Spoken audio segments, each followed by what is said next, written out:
हुन्छ सर।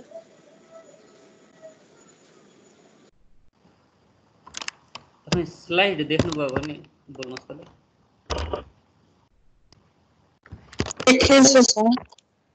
ल अब यसमा हिजोको जस्तै थोरै एक स्टेप, जस्तो टी टेस्ट अन्तर्गतको 3वटा एप्रोच मध्ये आज हामी दोस्रो एप्रोचमा छौँ। एउटा सिंगल मिन टेस्ट, त्यो सँगै हामी कन्फिडेन्स इन्टरभल निकाल्ने क्वेसन भएको हुनाले हामी हिजो त्यसमा मात्र रोक्यौँ। अब आज difference of 2 independent mean test र योभन्दा पछाडि फेरि यो पियर टी टेस्ट भन्ने छ, त्यहाँ पनि डिफरेन्स अफ 2 मिन टेस्ट नै हो, त्यसमा टाइम इन्टरभल मात्र फरक हुन्छ, एउटै डाटामा अगाडि र पछाडि भन्ने आउँछ। नत्र भने यो दुईवटा स्वतन्त्र ग्रुपहरू छन् भने आज हामी पढेको मेथड एउटै ग्रुपमा टाइम मात्र फरक परेर टाइमको आधारमा जोडी बनेको छ भने त्यसलाई पियर भनेर काउन्ट गरेको हुन्छ। जस्तो आफ्टर ट्रिटमेन्ट बिफोर ट्रिटमेन्ट भन्छ, आफ्टर ट्रेनिङ बिफोर ट्रेनिङ भन्छ हैन। अब आफ्टर र बिफोरको प्रयोग भएका डाटाहरू एउटै ग्रुपमा टाइममा मात्र फरक भएकोलाई त्यसलाई पियर टी टेस्ट अन्तर्गत राख्छ। दुईटा डाटा भए पनि एउटै ग्रुपको डाटा हुन्छ। तर आज हामी त्यस्तो होइन, दुईवटा फरक त्यो इन्डिपेन्डेन्ट ग्रुपका मिनहरूको टेस्ट, तिनीहरूको डिफ्रेन्ट टेस्ट गर्ने पोर्सनमा छौँ। अब यसमा प्रयोग हुने सिम्बलहरू सर र तपाईँहरू हेर्नुहोस्, हुन त पहिला पनि जेड टेस्टमा तपाईँ धेरै जसो पढ्नु भएको छ। जेड टेस्टमा पनि डिफ्रेन्ट अफ 2 मिन टेस्ट भनेर पढ्नु भएको थियो। यहाँ पनि अब अधिकांश कुरो मिल्छ, एक दुई ठाउँमा मात्र फरक हो। जसमा सिम्बलहरू के थिए हेर्नुहोस् त। n1 equal to sample size of first group, n2 is equal to sample size of second group, अनि यसमा μ1 भनेको population mean of first group, μ2 भनेको population mean of second group, sigma 1 भनेको standard deviation of the first group, sigma 2 भनेको standard deviation of second group, अनि x1 bar भनेको sample mean of first group, x2 bar भनेको sample mean of second group, s1 भनेको sample standard deviation of first group, s2 भनेको sample standard deviation of the second group, अनि sigma भनेको common population standard deviation, sigma 1 र sigma 2 को common standard deviation हो त्यो, अनि यस भनेको common sample standard deviation of 2 group. अब यहाँ भएका यिनी सिम्बलहरू मध्ये केही सिम्बलहरू जस्तो सिग्मा 1, सिग्मा 2 र सिग्मा यो यहाँ प्रयोग हुँदैन, किनकि हामीले टी टेस्टमा छौँ। यो दिएको भए पनि हामी स्ट्रेट चाहिँ गर्छौँ, त्यसलाई प्रयोग चाहिँ गर्दैन, सकेसम्म दिँदैन। यो सिग्मा भन्ने यहाँनिर सिम्बल छ, त्यसपछि यो सिग्मा 1 र सिग्मा 2 हो। यो दुईवटा हामी अस्ति एउटा क्वेसनमा पनि दिएको थियो, स्टेट मात्रै गरेर छोडेका थियौँ, त्यस्तै हुन्छ यसमा पनि। त्यही भएर यो सिग्मा 1, सिग्मा 2 र सिग्मा यी तीनवटा सिम्बल दियो भने पनि हामी स्टेट मात्रै गरेर छोड्ने हो। त्यो बाहेकको अरू सिम्बलहरू यहाँ प्रयोग हुन्छ। सबैभन्दा बढी प्रयोग हुने सिम्बल भनेको यो कमन स्याम्पल स्ट्यान्डर्ड डेभिएसन। यहाँ लेख्दाखेरि सानो यस जस्तो देखियो, यो क्यापिटल यस हो। कहाँबाट निकाल्ने भन्दाखेरि स्मल s1 र स्मल s2 यो दुईटाको प्रयोग गरेर हामी निकाल्छौँ। यसमा अलि इम्पोर्टेन्ट सिम्बल भनेको n1 n2, त्यस पछाडि s1 s2 अनि यस, यिनीहरू अलि बढी इम्पोर्टेन्ट छ। अनि के अरे x1 बार र x2 बार डिफ्रेन्स अफ 2 मिनमा यो पनि चाहिन्छ। त्यही भएर यो सिग्मा 1, सिग्मा 2 र सिग्मा बाहेक अब यो नल हाइपोथेसिस, अल्टरनेट हाइपोथेसिसमा μ1 र μ2 हामी एजुम गरेर लेख्नुपर्ने हुन्छ। अनि n1 र n2, s1 s2, x1 बार x2 बार र यस, यो हामीलाई प्रोब्लम सल्भ गर्ने बेलामा चाहिन्छ। तर यसमा प्रयोग हुने सिम्बलहरू यति भए हामीलाई पुग्छ। तर यी नदेखेको नजानेको भन्ने कुनै पनि सिम्बल छैन, यहाँ नयाँ सिम्बल एउटा पनि छैन। अब एक दुईवटा नयाँ फर्मुलाहरू तपाईँहरू हेर्न सक्नुपर्छ। ल हेर्नुहोस् यसमा, जस्तो डिफ्रेन्स भन्नाले x1 बार माइनस x2 बार भन्ने बुझ्नु होला। पहिलोको मिन माइनस दोस्रोको मिन भनेकै डिफ्रेन्स हो। अनि स्ट्यान्डर्ड इरर भन्नाले अब यहाँ सबभन्दा बढी तपाईँहरूलाई स्ट्यान्डर्ड इररले सहयोग गरेको हुन्छ। स्ट्यान्डर्ड इरर यसमा यसरी निकाल्नुहुन्छ, स्ट्यान्डर्ड इरर यस ई भनेको under root capital S square into 1/n1 plus 1/n2। अब यहाँ प्रयोग हुने स्ट्यान्डर्ड इररको फर्मुला यो difference of two independent mean test भित्र स्ट्यान्डर्ड इरर निकाल्नु पर्यो भने under root S square 1/n1 plus 1/n2 भन्ने कुरा तपाईँ याद गर्नु पर्यो।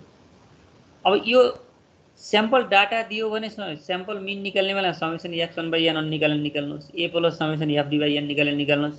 त्यो तपाईँले पहिले पढिसक्नु भएको छ। मैले यहाँ डाइरेक्ट मेथडको मात्र एउटा फर्मुला राखेँ x1 बार र x2 बारको। अनि s स्क्वायर भनेको के त? अब s स्क्वायर निकाल्नको लागि तपाईसँग शुद्ध डाटा दिएको छ भने x1 भन्ने डाटा पनि दिएको हुन्छ, x2 भन्ने डाटा पनि दिएको हुन्छ। त्यसका मिनहरू निकालेर यसलाई एक्चुअल मिन मेथड अनुसार गर्न चाहनुहुन्छ भने यो फर्मुला लगाउनुहुन्छ भनेको s square equal to 1/n1 plus n2 minus 2 अनि into summation x1 minus x1 बारको whole square plus summation x2 minus x2 बारको होल स्क्वायर भन्ने फर्मुला। यो actual mean method fixed mean आयो भने यस्तो प्रयोग गर्न सक्नुहुन्छ। फिक्स्ड मिन आएन भने दोस्रो फर्मुला प्रयोग गर्नुहोस् 1/n1 plus n2 minus 2 summation x1 को square plus summation x1 whole square by n1 plus summation x2 को whole square minus summation x2 को होल स्क्वायर बाई n2।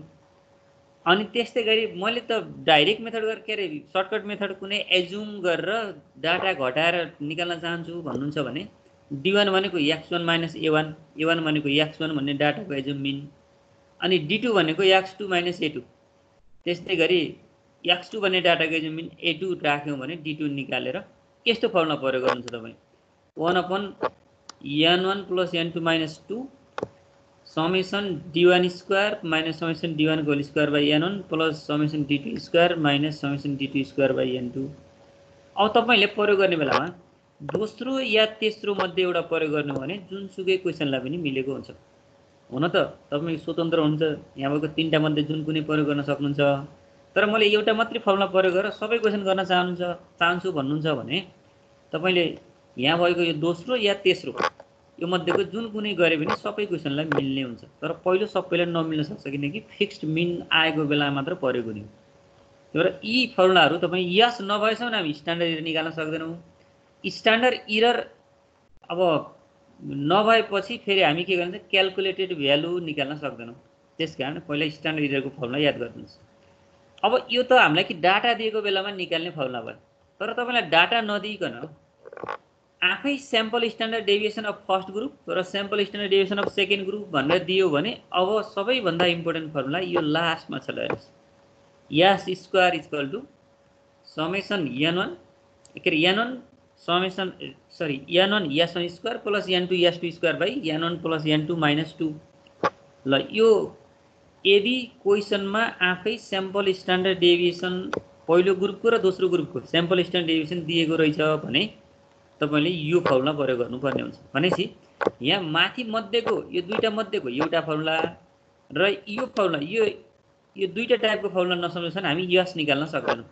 यस नभएसम्म हामी स्ट्यान्डर्ड इरर निकाल्न सक्दैनौँ। स्ट्यान्डर्ड इरर नभएसम्म हामी क्याल्कुलेटेड भ्यालु निकाल्न सक्दैनौँ।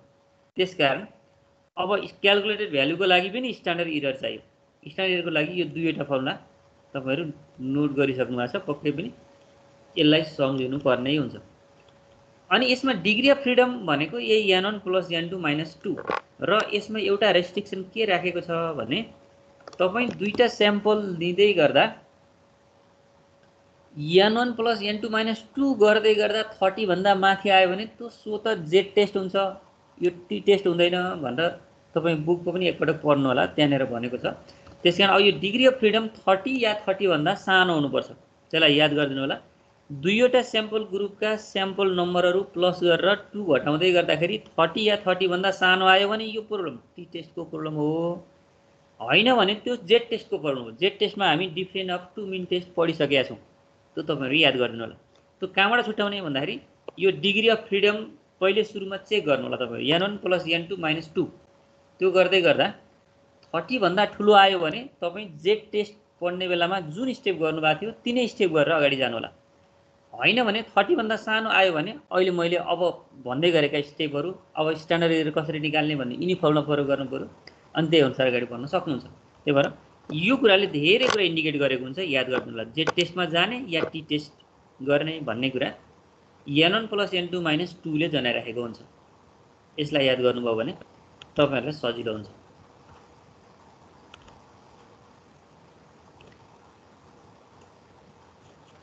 अब हामी यो भित्रका स्टेपहरु हेरौं। स्टेप त तपाईलाई कन्ठस्तै छन्, यहाँ त्यही पनि अब फरक टाइप भएको हुनाले मैले स्टेप लेखेँ, नत्र पहिलेको जस्तै हो भनेर अगाडि गए पनि केही फरक पर्ने थिएन। यही क्लास तपाईलाई बोर्डमा लेखेर पढाउनु परेको भए यो भन्दा पहिलाको स्टेप जे हो त्यही हो भनेर मैले त्यहाँ लेख्ने थिएन। मात्र टेस्ट स्ट्याटिस्टिक्स र टेबुलेटेड भ्यालुमा मात्र फरक हो, अरु केही पनि फरक छैन यहाँ। जस्तो अब यहाँ पहिलो स्टेप तपाईहरु नल आइएफएसी लेख्नुहुन्थ्यो। डिफरेन्स अफ टु मिन टेस्टमा जेड टेस्टमा यस्तै गर्नुभएको थियो तपाईहरु। त्यहाँ के गर्नुहुन्थ्यो, μ1 र μ2 पहिलो ग्रुपको मिन र दोस्रो ग्रुपको मिन μ1 र μ2 हो भने तपाई त्यो दुईवटा ग्रुपको मिन एउटै छ भन्ने एप्रोच नै के हुन्थ्यो, हाम्रो नल आइएफएसी हुन्थ्यो। यहाँ पनि त्यही हो, h0 भनेको μ1 = μ2। अनि त्यस्तै गरी सेट अफ अल्टरनेटिभ हाइपोथेसिस। अब यसका पनि तीनवटा एप्रोचहरु छन् सेट अफ अल्टरनेटिभ हाइपोथेसिस भित्र। एउटा टु टेल टेस्ट, यो तपाईहरु बुझिसक्नु भएको छ।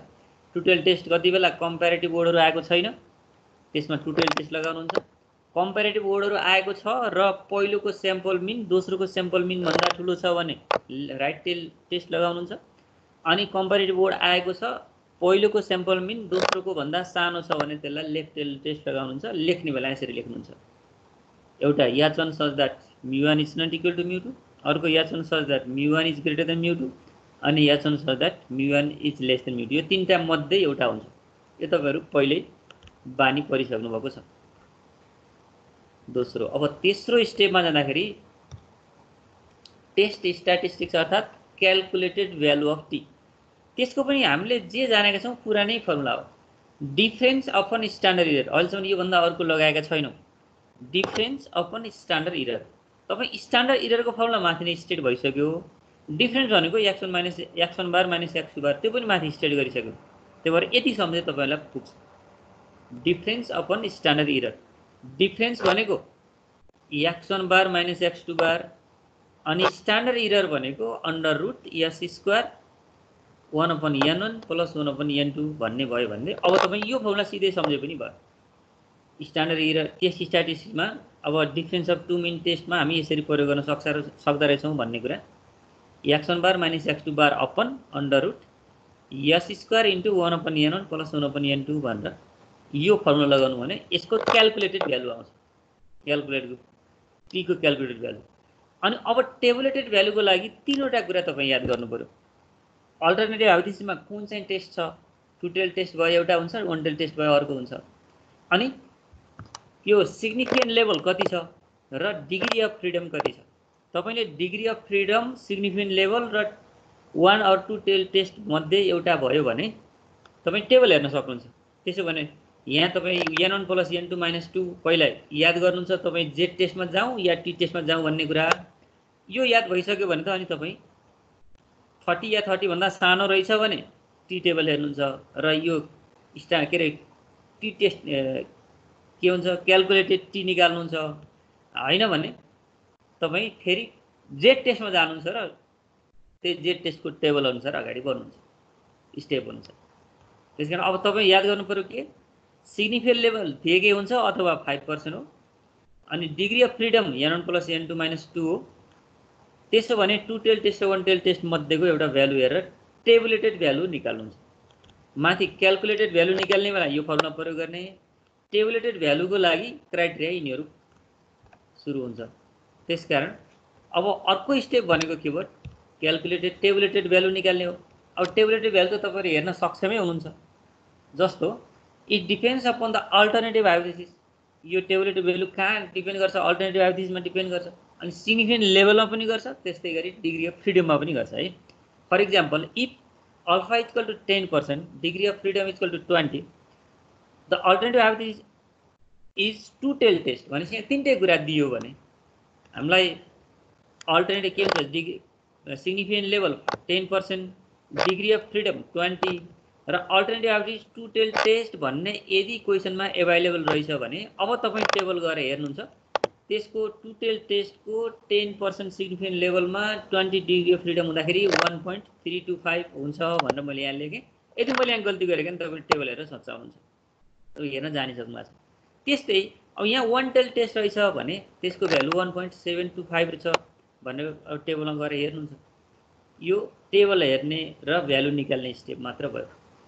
अब त्यस पछाडि टेबुलेटेड भ्यालु जब आइसक्यो भने त अब हामी कन्क्लुजनको स्टेपमा जानुपर्छ।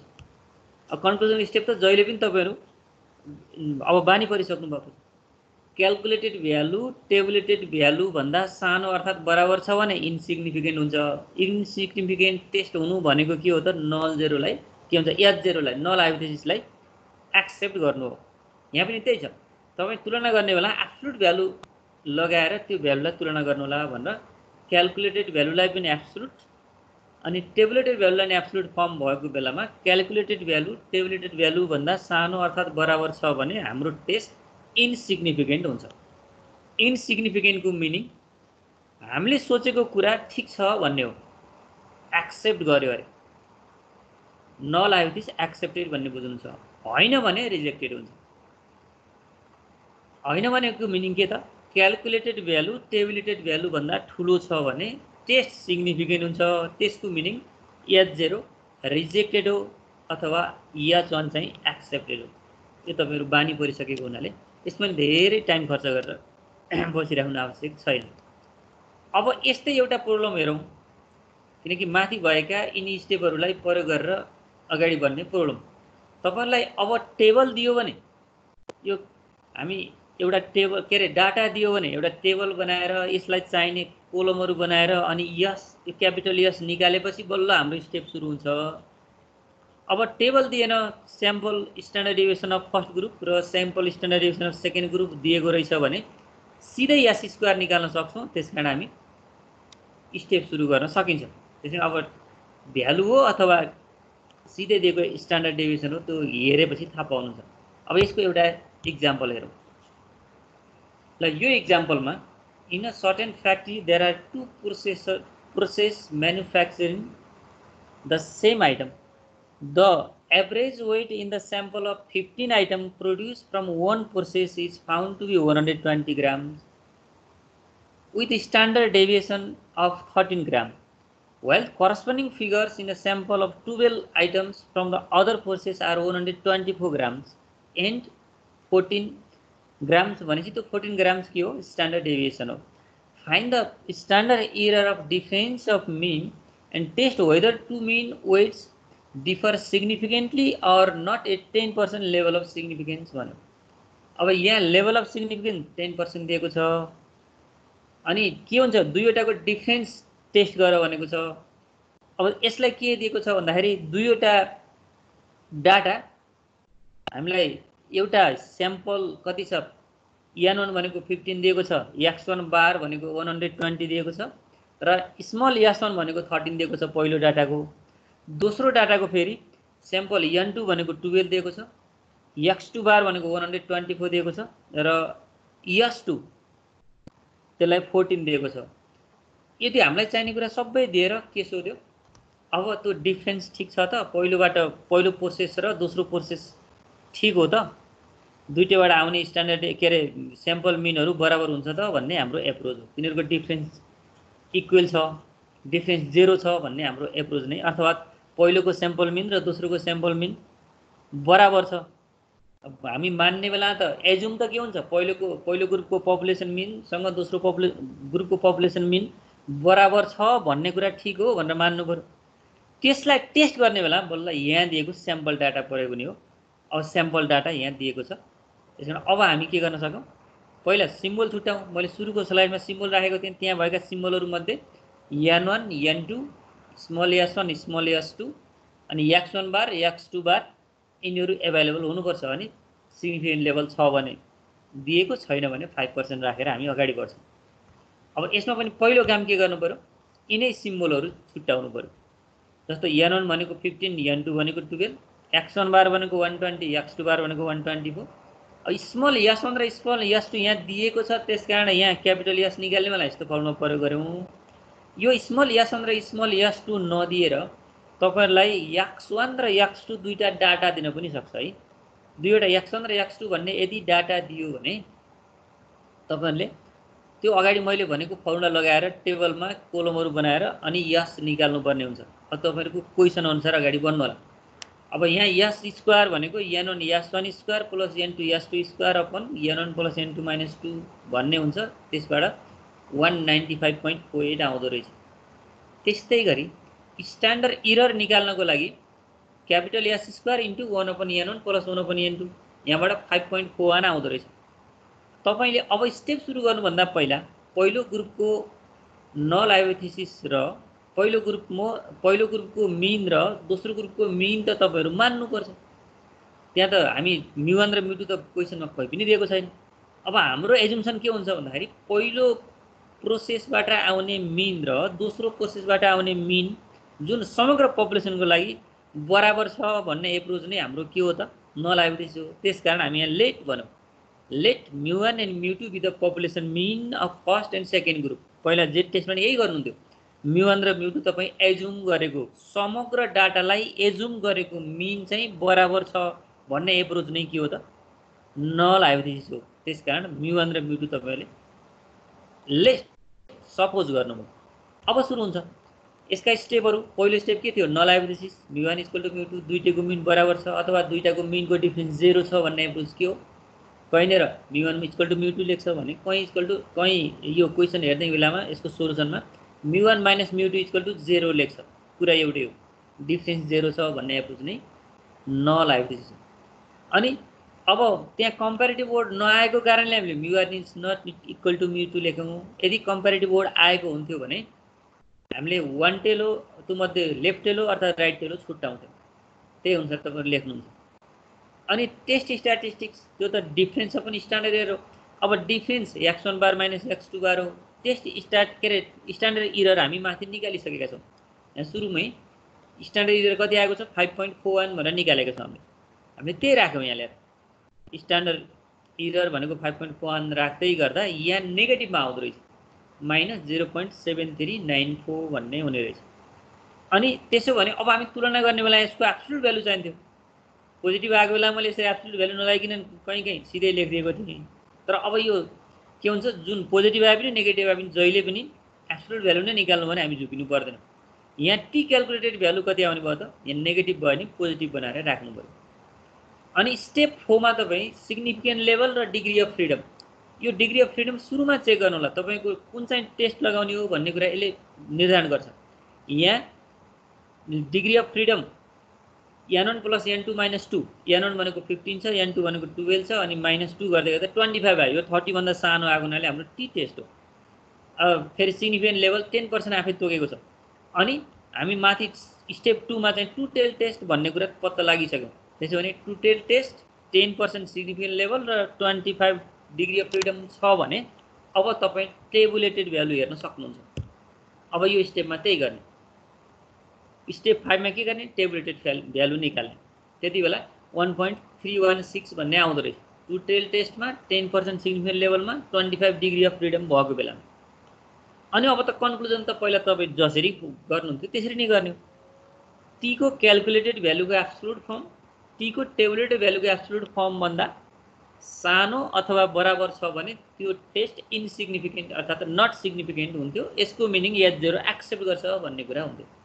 यहाँ त्यही भयो 0.7394 1.316 भन्दा सानो भएको कारणले यो टेस्ट इनसिग्निफिकेन्ट छ। यसको मिनिङ हामीले मानेको H0 एक्सेप्टेड हुन्छ अथवा यसमा यो H0 एक्सेप्ट भन्ने ठाउँमा त्यो पछाडीपट्टि सर त्यो ल्याङ्ग्वेज लेखिदिनु होला। यो ल्याङ्ग्वेज यसमा मैले सर्टकट मात्र लेखेको छु। सुरुमा त्यो one tail test two tail टेस्टमा पनि ल्याङ्ग्वेज लेखिदिनु होला। जस्तै यहाँनेर μ1 = μ2 भनेको there is the mean of two forces is same अथवा के छ त्यहाँ त्यही अनुसार एक सेन्टेन्स। त्यस्तै अब यहाँ इज सेम भन्दा डिफरेन्स लेखिदिए पुग्छ। त्यो भएपछि हाम्रो काम अब यति भयो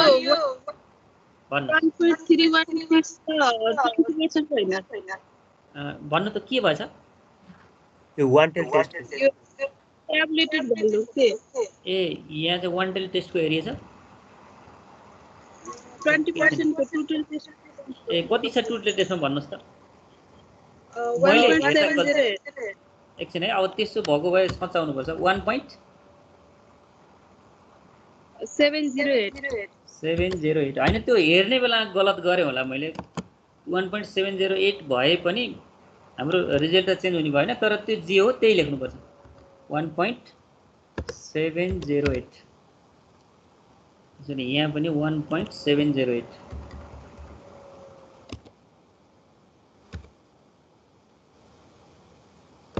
अब कहिलेकाहीँ त्यो तल र माथि सरी हेर्ने बेलामा फरक पर्न सक्छ त्यसलाई हेर्नुहोस् है तपाईहरुले क्लियर कट हेर्नुभयो भने सजिलो हुन्छ यहाँ मैले गल्ती गरेको भए मैले सचाइहालेँ भर्खरै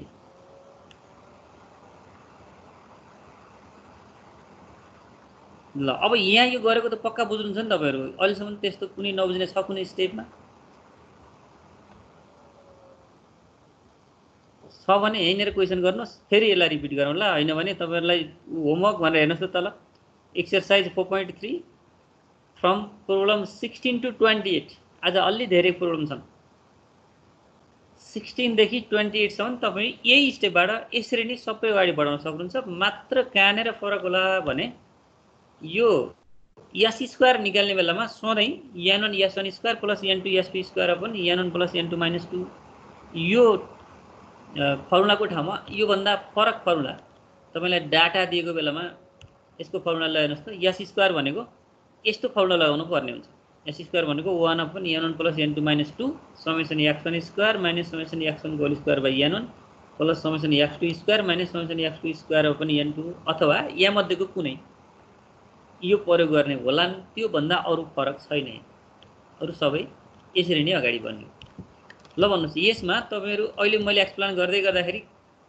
सेन्सै नआउने केही भएको छ भने बोल्नुस् तपाईहरु यो भन्दा अगाडिका क्वेशन यदि आफै गर्नु भएको छ भने यो त आफै पढ्न सक्नुहुन्थ्यो मैले यहाँ भने पनि नभने पनि तपाईहरु बानी परिसक्नु भएको छ अनि नितान्त नयाँ क्लासमा आउनुको छ भने त यो के हो यो चर्को बोलेर केही पनि हुँदैन ल भन्नुस् यसमा केही कन्फ्युजन छ भने तपाईहरु बोल्नुस्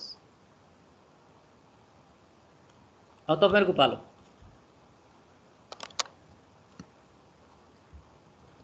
गर्न सक्नुहुन्छ यस्तो क्वेशन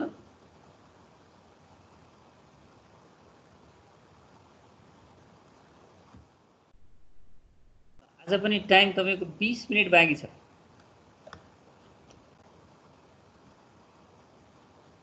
अब यो 20 मिनेटलाई के गर्नुहुन्छ